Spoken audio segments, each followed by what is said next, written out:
The Doncaster women's story actually begins back in the 90s. We were a women's team that played summer at Green Hills Montmorency. And there wasn't any men that played summer back then. It was just us, so we had to mow the lawns, mark the diamonds. It was really tough. And Peter Collis came to us in the year 2000 and asked if we'd like to come across and play at Doncaster Baseball Club. And at that stage, they had a very strong men's program, a really strong juniors program, but they were missing something, which was a women's program. We came across with two teams. We had players like Nancy Duncan, Tani Kerwood, Brooke Halliwell, Nate Kelly. I can still remember my first training session. The girls all came down here, and the first two people to greet us, John and Sandy.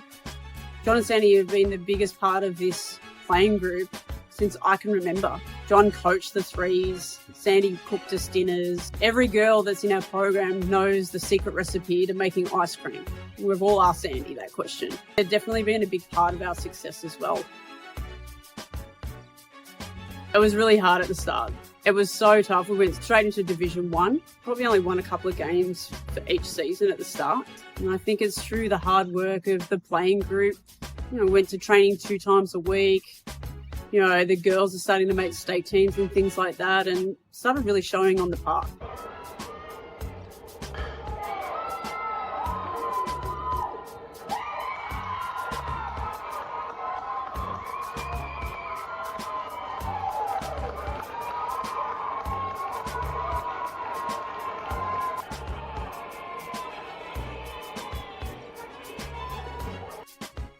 And that success came through not just the ones, but actually filtered down through the other teams as well, where we won a lot of flags.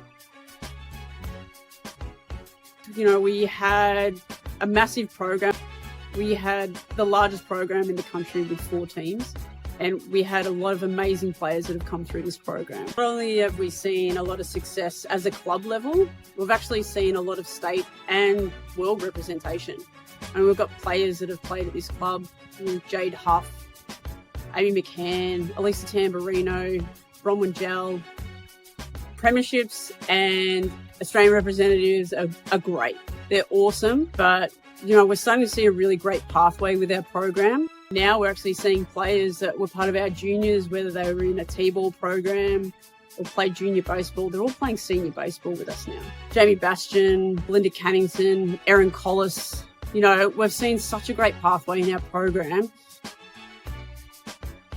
Someone asked me, what is it like to be a Dragon at Doncaster? And I think to myself, every time I rock up to this field and I get to see the trees in the background, the ducks on the field, this amazing new club rooms, I just think it's home. I couldn't see myself playing for another summer club ever in my lifetime, because this club has been so welcoming to us since the first day that we came here, when we met John and Sandy, to every board member, every men's player, every juniors player, every parent. I look at things like that and I think to myself, this is my home. It was hard to build what we have today. So when I look back now, where we started, and think about where we've come, I'm so proud. I really am. I'm getting choked up right now just talking about it.